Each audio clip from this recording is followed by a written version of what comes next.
Salam alaikum. Aujourd'hui, on se retrouve pour les 5 erreurs à ne pas faire en faisant ou en préparant sa hijra en Algérie. N'hésitez pas à vous abonner et à poser vos questions en commentaire. En numéro 1, on a ne pas visiter le pays avant d'y aller. Aller voir sur place est indispensable. Il faut que vous ayez une idée claire de ce qui vous attend, du fonctionnement et de l'ambiance du pays. En numéro 2, on va avoir choisir un logement sans être sur place. C'est une grosse erreur.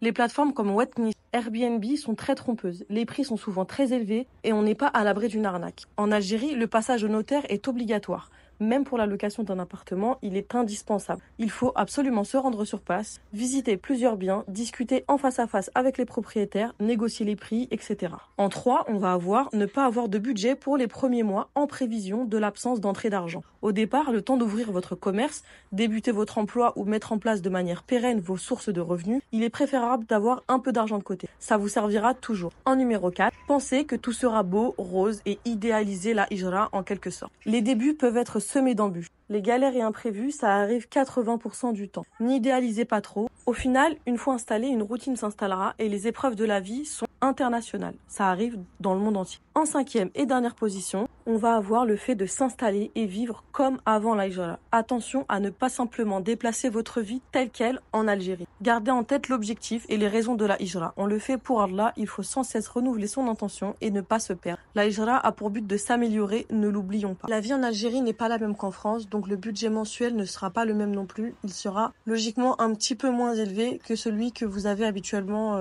en France. Si je peux vous donner un conseil, si c'est possible pour vous, bien évidemment, le mieux c'est de vous éviter d'avoir un loyer à payer. Donc si vous avez un bien, la possibilité d'investir et d'acheter un bien avant de partir, ou alors d'aller vivre chez votre famille que vous avez là-bas potentiellement, c'est le mieux. Dans les premiers temps, si vous êtes chez la famille, le but c'est d'être autonome par la suite, mais ça va vous retirer vraiment une épine du pied de ne pas avoir de loyer. Si vous pouvez faire en sorte de ne pas en avoir, c'est vraiment le mieux pour vous. Bien évidemment, je suis consciente que ce n'est pas accessible à tout le monde. Dans ces cas-là, si vous arrivez à générer assez de revenus pour payer votre loyer plus vivre en Algérie, ce serait parfait, qu'Allah nous facilite à tous la hijra et qu'il nous préserve. Amin. Je vous dis à bientôt et n'hésitez pas si vous avez d'autres conseils à donner aux sœurs et aux frères qui souhaitent entreprendre la hijra en Algérie. Laissez votre commentaire et abonnez-vous. À bientôt.